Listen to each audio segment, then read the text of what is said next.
नमस्कार दोस्तों, अगर आप भी अपने घर का फिनिशिंग कार्य करवा रहे हैं ना, तो ये वीडियो निश्चित तौर पे आपके बहुत सारे पैसों की बचत करने वाला है। जैसे कि दोस्तों अभी आप देख सकते हैं इस घर में जो है वो पुट्टी का भी काम चल रहा है, ठीक है? और आप देखेंगे दोस्तों तो यहाँ पे वायरिंग भी किया जा रहा है।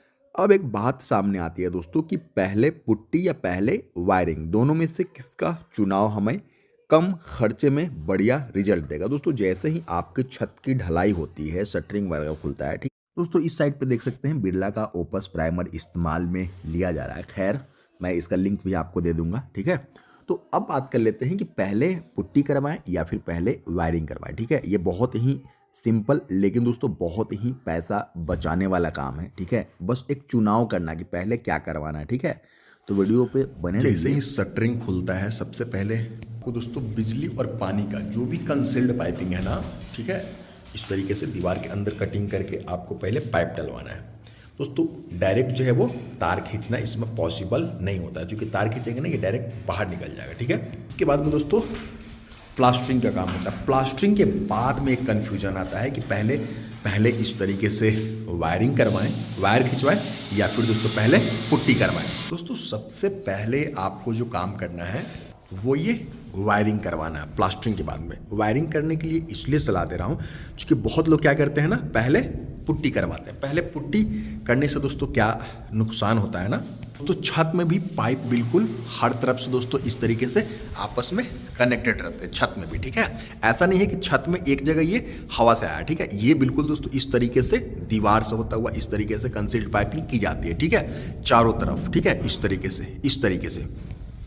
वैसे में दोस्तों जब भी आप वायरिंग करने जाएंगे, मतलब इसके अंदर जब वायर डालने जाएंगे दोस्तों, ठीक है, कितना बार होता है कि छत ढलाई के समय क्या होता है ना कि आपका पाइप दब जाता है। कितना बार होता है दोस्तों कि प्लास्टरिंग करने समय दोस्तों किसी कारणवश जो है वो पाइप में सीमेंट स्लरी वगैरह चल जाता है ना, तो वो बिल्कुल जाम हो जाता है और इस तरीके से वायरिंग करने आप जाते हैं तो वायर क्रॉस नहीं कर पाता। ऐसे में क्या होता है दोस्तों कि मिस्त्री क्या करते हैं कि पूरा इस तरीके से दीवार को कटिंग करते हैं। और ऐसा तो बिल्कुल नहीं है कि आप पुट्टी करवाएंगे लेकिन वायरिंग नहीं करवाएंगे। वायरिंग भी जरूरी है, पुट्टी भी जरूरी है। ऐसे में दोस्तों अगर इस तरीके से तोड़ फोड़ से अब यहाँ पे दोस्तों तोड़ फोड़ हुआ ना, अब फिर से दोस्तों यहाँ पे पुट्टी भी करने जाएंगे ना तो एक ज्वाइंट आ जाएगा, ठीक है? यहाँ तो अच्छा बात यह है दोस्तों कि डबल कोट पुट्टी करके छोड़ा हुआ है, ठीक है?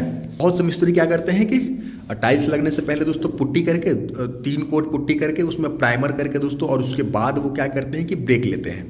अब ऐसे में दोस्तों दिक्कत ये आती है ना कि जहाँ जहाँ पे आपका तोड़ फोड़ होगा ना, वहाँ पे पुट्टी करेंगे ना तो वो मार्क रह जाएगा, ठीक है?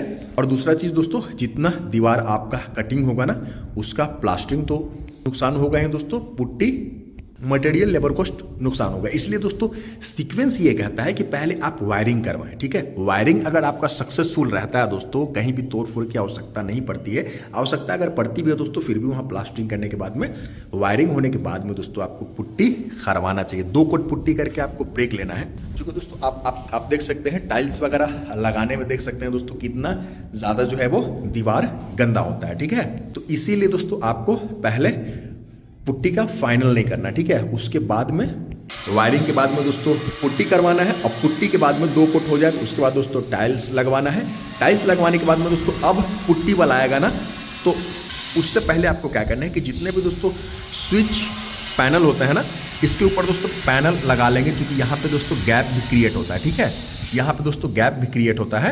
उसके बाद में जब तीसरा कोट पुट्टी वाला आएगा ना, तो हर गैप को भरता हुआ दोस्तों अच्छे तरीके से जो है वो इस तरीके से आपका घर का फाइनल लुक तैयार कर देगा पेंट वाला, ठीक है? तीसरा कोट पुट्टी करने के बाद, घिसाई करने के बाद, किसी भी काम को दोस्तों सीक्वेंस से करेंगे ना, वही काम बहुत कम खर्चे में हो जाएगा, ठीक है? फिर मिलता हूँ, इजाज़त दीजिए, नमस्कार, धन्यवाद।